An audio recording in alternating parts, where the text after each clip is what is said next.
একটা বাংকার, পৃথিবীর চোখ থেকে বহু ফুট নিচে, চারদিক ঘুটঘুটে অন্ধকার, নিঃশব্দ।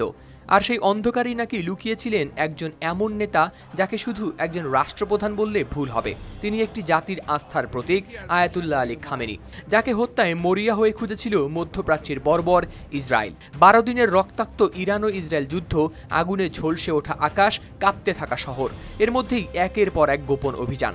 সংঘাত চলাকালীন ইরানের সর্বোচ্চ এই নেতাকে ইসরায়েল হত্যা করতে চেয়েছিল বলে জানিয়েছে প্রতিরক্ষামন্ত্রী ইসরায়েল কাটজ। গেল বৃহস্পতিবার ইসরায়েলি সংবাদ মাধ্যম চ্যানেল 13-কে দেয়া এক সাক্ষাৎকারে তিনি জানান, খামেনিকে সরিয়ে দিতে চেয়েছিলেন তারা, কিন্তু সুযোগ পাননি। তার ভাষায়, খামেনি নাকি বুঝে গিয়েছিলেন তার জীবন ঝুঁকিতে, তাই ভূগর্ভে গভীর এক নিরাপদ বাংকারে নিয়েছিলেন আশ্রয়। এমনকি সেনা কমান্ডারদের সঙ্গেও বিচ্ছিন্ন করে দেন যোগাযোগ।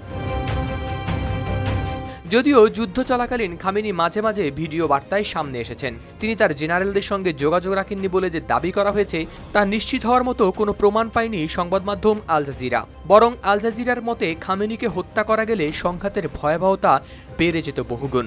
কারণ তিনি শুধু ইরানের শীর্ষ নেতাই নন, বরং গোটা বিশ্বের শিয়া সম্প্রদায়ের একজন আধ্যাত্মিক পথপ্রদর্শক।